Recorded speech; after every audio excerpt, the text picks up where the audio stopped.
जब बद्रिकाश्रम में सबसे पहले श्रीमद् भागवत कथा का प्रारंभ हुआ उसी समय की बात है। ये आगे सुनिए और ध्यानपूर्वक श्लोक को भी देखिए और भाव को मैं निवेदन कर रहा हूँ। सूत जी बोले, ये है महात्म्य अध्यात्म, ये अपना श्रीमद् भागवत का आध्यात्म है जिसे गोकर्णोपाख्यान कहते हैं। उसका हिंदी में अनुवाद सुनिए काव्य में। सूत जी बोले, तब वैष्णवों के चित्तों को देखकर अलौकिक भक्ति से निर्मल अपने लोक को छोड़कर आए भगवान वत्सल, आए भगवान भक्त वत्सल। वनमाला पहने हुए पीतवसन घनश्याम मनोहर, करधनी मुकुट कुंडल धारे लगते अति सुंदर। त्रिभंगी लाल विराजमान हुए इसी तरह कौस्तुभ मणिधारी, हरिचंदन लगाए आए श्री हरि, कोटि काम देव सी सुंदरता भारी। परमानंदमय मधुर चेतन देह धरे मुरलीधर, प्रवेश कर गए अपने भक्तों के हृदय में निर्मल वर। और वैकुंठ निवासी उद्धव आदि वैष्णव गण उस कथा को सुनने के लिए बैठे गुप्त रूप धर कर, कथा को सुनने के लिए बैठे गुप्त रूप धर कर। तब जय जयकार का घोष हुआ, अलौकिक रसधारा बही, बार बार फूलों के पंखुड़ियों की वर्षा होती, शंख ध्वनि हुई। उस सभा में बैठे लोग देह गेह सब भूल गए, उनको तन्मय देख कर नारद जी यह वाक्य कहे। अलौकिक है भागवत की महिमा, हे मुनीश्वर गण मैं धन्य हूँ आज यह साप्ताहिक यज्ञ देख सुनकर। बुद्धिहीन दुष्ट गण और पशु पक्षी जो भी हैं यहाँ, वे सभी निष्पाप हो रहे हैं, मैं हूँ यह कह रहा। श्री राम जय राम जय जय राम, श्री राम जय राम जय जय राम। 8 श्लोक तक हुआ। 9वां श्लोक देखिए। अतः मृत्युलोक में नहीं है इस तरह कहीं कुछ, कलयुग में चित्त का शोधन हो जाए, लोग हों शुच। अघ ओघ विध्वंसकारी इस तरह सही, इस कथा के समान भूमि पर कहीं कुछ और नहीं। श्री राम जय जय राम। 10वां श्लोक देखिए। कौन कौन शुद्ध हुए हैं कृपया बताइए मुने,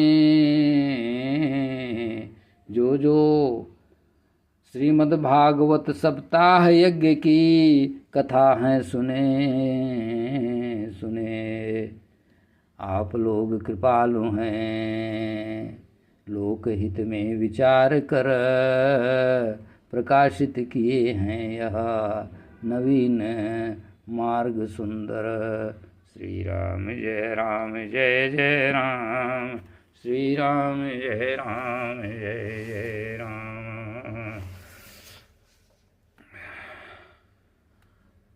कुमार लोग बोले, सनत कुमार सनकादिक ने कहा, क्या कहा? श्लोक 11 से है।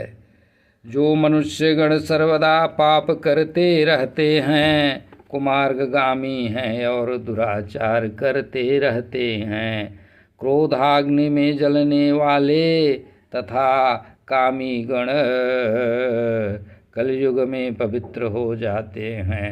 सप्ताह यज्ञ सुनकर श्रीमद्भागवत सप्ताह यज्ञ सुनकर सत्य से हीन माता पिता के निंदक गण, तृष्णा से व्याकुल आश्रम धर्म से रहित जन, जो हिंसक हैं और दूसरों के उन्नति से जलने वाले भी कलयुग में सप्ताह यज्ञ से पवित्र हो जाते हैं, वे भी। श्री राम जय राम, जय जय राम।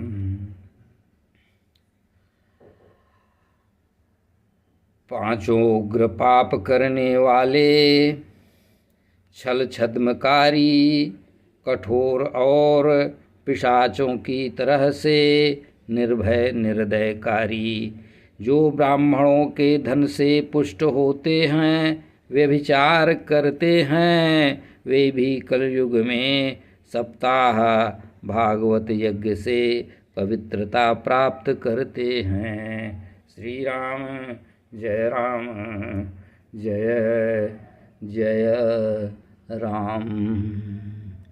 जो मन वचन शरीर से पाप करते, जो हठपूर्वक नित्य दुष्टता करते, और जो परधनहारी पापी और दुराग्रही कलयुग में इस सप्ताह यज्ञ से पवित्र होते हैं, वे भी। श्री राम जय राम, जय जय राम। 15वां देखिए। कलयुग में इस सप्ताह यज्ञ से पवित्र होते हैं, वे भी। अब तुम्हें सुनाऊंगा इतिहास जो है पुरातन, जिसके श्रवण मात्र से पाप हानि करते हैं सज्जन। तुंगभद्रा नदी तट पर पूर्व में बसा था उत्तम नगर, जिसमें सभी वर्णों के लोग धर्म पूर्वक सत्य सत्कर्म में थे तत्पर। श्री राम जय राम, जय जय राम। श्री राम जय राम, जय जय राम। उस पुरी में रहते थे आत्मदेव, जो सर्ववेद विद थे, श्रौत स्मार्त कर्मों में निपुण थे, द्वितीय सूर्यवत थे। भिक्षुक वृत्ति से रहते, लोक में उनकी पत्नी धुंधली नाम की थी। नित्य अपनी बात पर अड़ने वाली सुंदरी उच्च कुलोत्पन्न भी थी। लोगों के वार्ता में लगी रहती थी क्रूरा, प्रायः बहुत बढ़कर बोलती थी। घर के कार्य में दक्ष थी और कंजूस थी, प्रायः झगड़ा किया करती थी। इस प्रकार प्रेम पूर्वक विहार करके दंपत्ति रहा करते थे। धन तथा भोगों की अन्य पदार्थ घर में सुख कर रहते थे। श्री राम जय राम, जय जय राम। ये 20वां है, 20वां देखिए। श्री राम जय राम, जय जय राम। 20वां ये हुआ। 21वां देखिए। रहते थे सुख कर रहते थे, इसके बाद धर्म कर्म आरंभ किए, संतान के लिए वे। गाय भूमि स्वर्ण वस्त्र का दान दुखियों को किया करते थे। इस प्रकार धर्म कर्म में अपना आधा धन खत्म कर दिए, फिर भी अत्यधिक चिंता में पड़े। न पुत्र उत्पन्न हुआ न पुत्री ही। एक बार वे द्विजवर दुख से घर त्याग कर वन में गए। दोपहर में प्यास लगने पर तालाब के पास गए। श्री राम जय राम, जय जय राम। 23 नंबर था। 24 देखिए। जल पी कर आराम करने लगे, संतान के न होने से थे दुखी वे बड़े। कुछ देर बाद वहीं कोई सन्यासी वर आ पड़े। विप्र ने देखा कि वे सन्यासी जल पिए पी लिए हैं, तब उनके निकट गए, उनके चरणों के पास दीर्घ श्वास लिए दुख प्रकट किए। श्री राम जय राम। सन्यासी ने पूछा, क्यों रोते हो विप्रवरा, तुम क्या चिंता है बलवती, कहो तुम सत्वर मुझसे अपने दुख का कारण सभी। श्री राम जय राम। ब्राह्मण बोले, क्या बताऊं ऋषिवरा, पूर्व के पापों ने मुझे इस तरह है घेरा, चिंता की सांस से गर्म कर पीते हैं पूर्वज दिया हुआ जल मेरा। श्री राम जय राम। मेरा दिया हुआ कुछ ग्रहण नहीं करते, प्रेम से देव और विप्रगण, संतान के दुख से दुखी हूँ मैं, प्राण त्याग दूंगा अब यहाँ पर। श्री राम जय राम। संतानहीन जीवन को धिक्कार है, और घर को भी संतान जन बिना, और संतानहीन के धन को धिक्कार है, कुल भी संतति बिना। श्री राम जय राम। 30वां देखिए 30। निवेदन करता हूँ, श्लोक आप लोग देखिए, मैं हिंदी में निवेदन करता हूँ। वह गाय सदैव बाँझ हो जो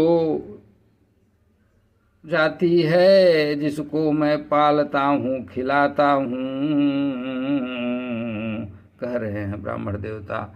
वह गाय सदैव बाँझ हो जाती है, जिसको मैं पालता खिलाता हूँ, वह वृक्ष भी बाँझ हो जाता है, जिसे मैं लगाता हूँ, और जो फल मेरे घर में आता है वह शीघ्र ही सड़ जाता है।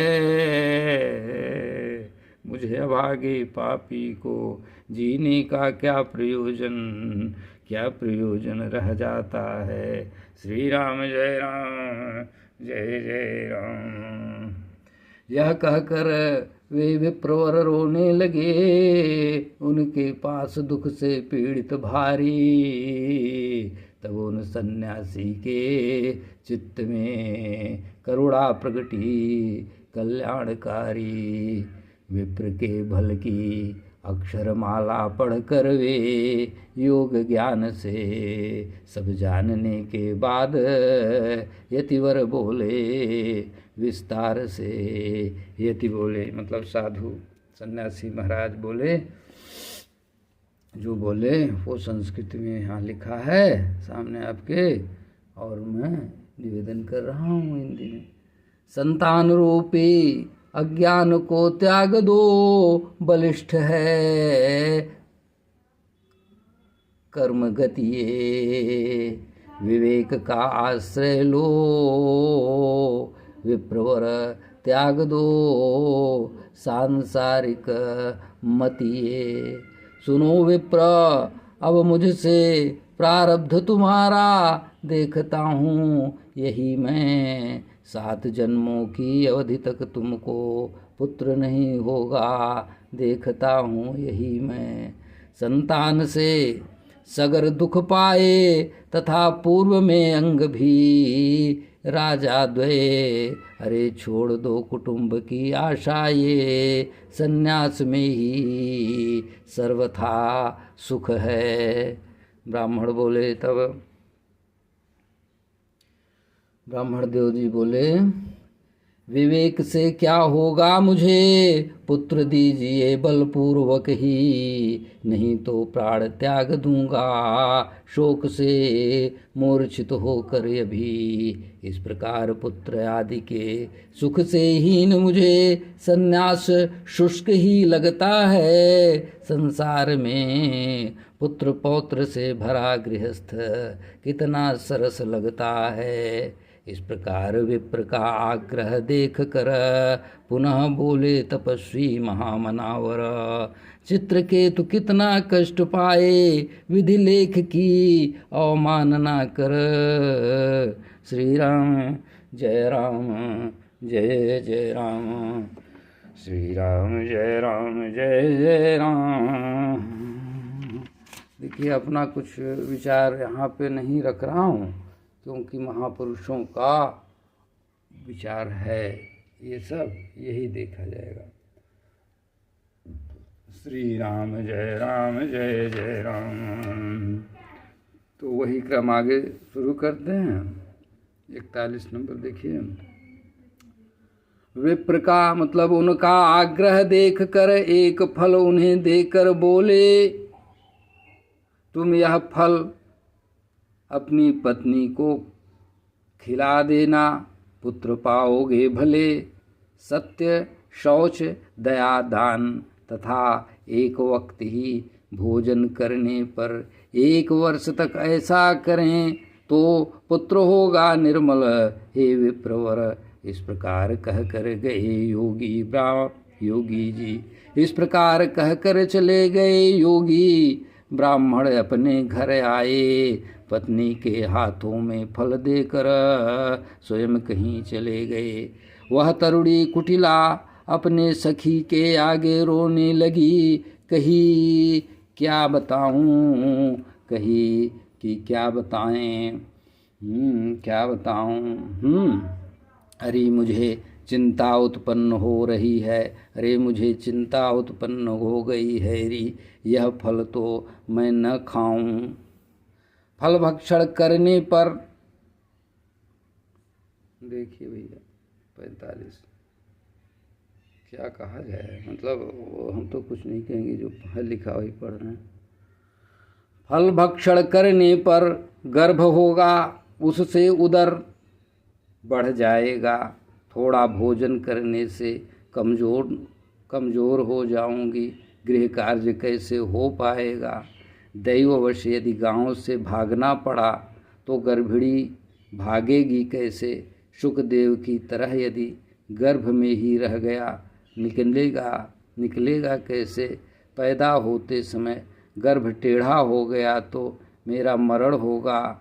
जन्म होते समय दारुण दुख होता है, सुकुमारी से कैसे सहन होगा। मैं मंद हो जाऊंगी, सब कुछ नंद हर लेगी तब। सत्य, शौच आदि नियम यह कठिन मुझे लगता है अब। ऐसा ये 48 तक है ये अभी तक जो पढ़ा। अब है 49। लालन पालन में दुख और जन्म देने में देह दुख पाता है। बांझया विधवा नारी सुखी है, ऐसा मेरी बुद्धि में आता है। वो ब्राह्मण देव की पत्नी बोल रही। अच्छा 50 नंबर अब देखिएगा। इस प्रकार कुतर्क करते हुए फल को नहीं भक्षण किया। पति ने पूछा, फल खा लिया क्या। वह बोली, हाँ वो तो खा लिया।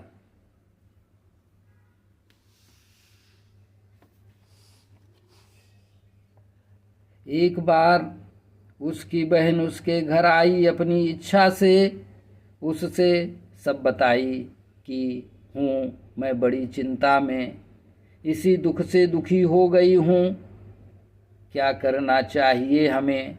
वह बोली, मैं गर्भवती हूँ, पुत्र उत्पन्न होने पर तुम्हें दे दूंगी। इसी दुख से दुखी हो गई हूँ, क्या करना चाहिए हमें। वह बोली, मैंने उसकी बहन, मैं गर्भवती हूँ, पुत्र होने पर दे दूंगी तुम्हें।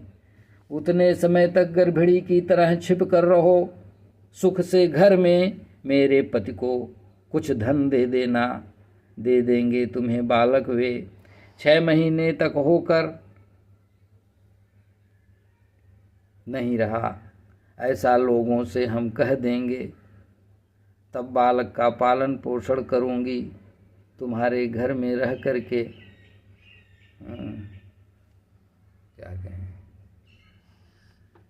मतलब ऐसा नहीं कि आज ही के ज़माने में आदमी सब महिलाएं सब चतुर हैं और तरह तरह सोचती हैं, हजारों साल पहले भी तरह तरह से सोचती थी। हाँ, मतलब इतना बड़ा बुद्धि, मतलब चालबाजी। हाँ, अच्छा भैया, तो आगे देखिए 55 नंबर पे, 55 नंबर श्लोक। यह फल गाय को दे दो, इसकी परीक्षा हो जाएगी स्वतः। तब उसने तदनुसार कार्य किया, स्त्री स्वभावतः। कुछ समय के बाद तब उसकी बहन ने एक बालक को जन्म दिया।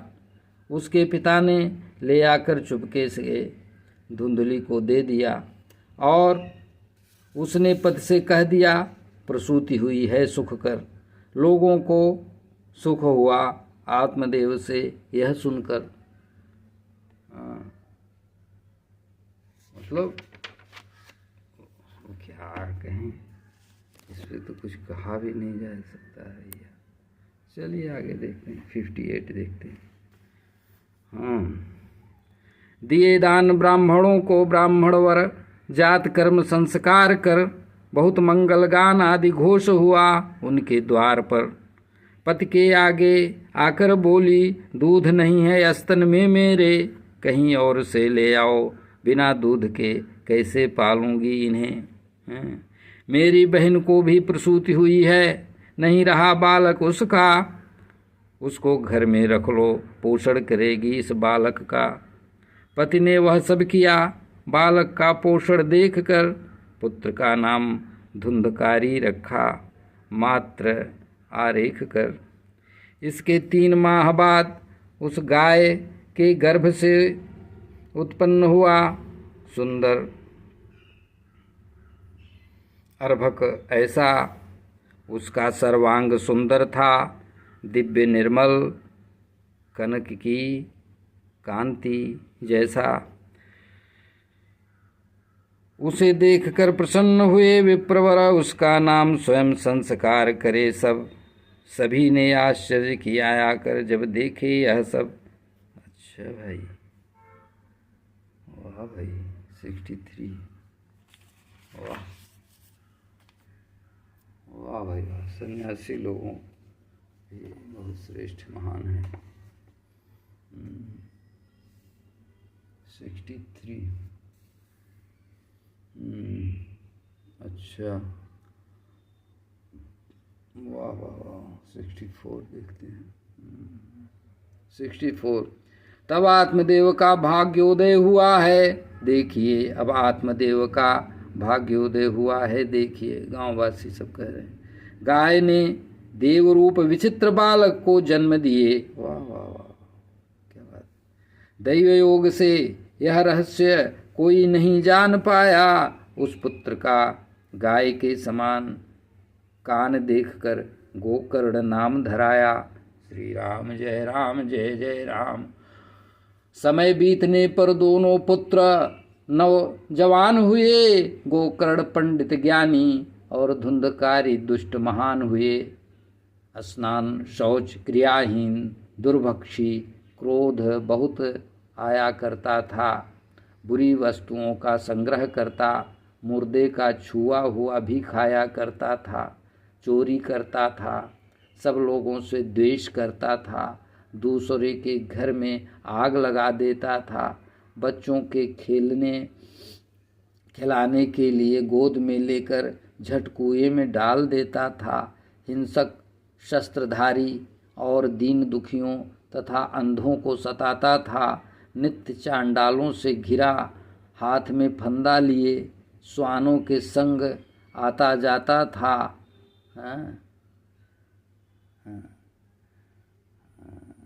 मतलब दुष्टता। अच्छा चलिए जाने दीजिए, आगे देखिए 70 नंबर।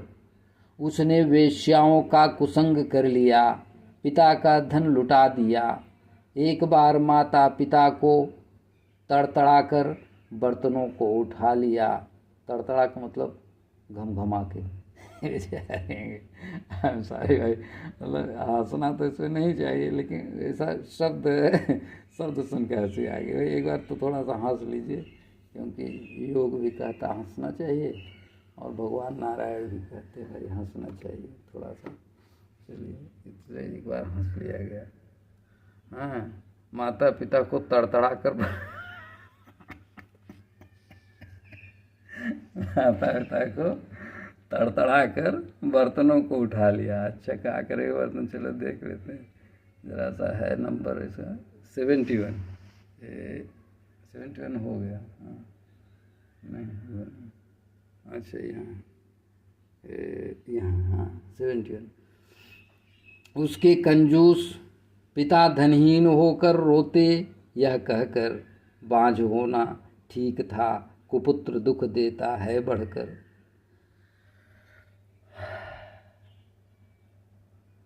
आज की भी व्यथा है।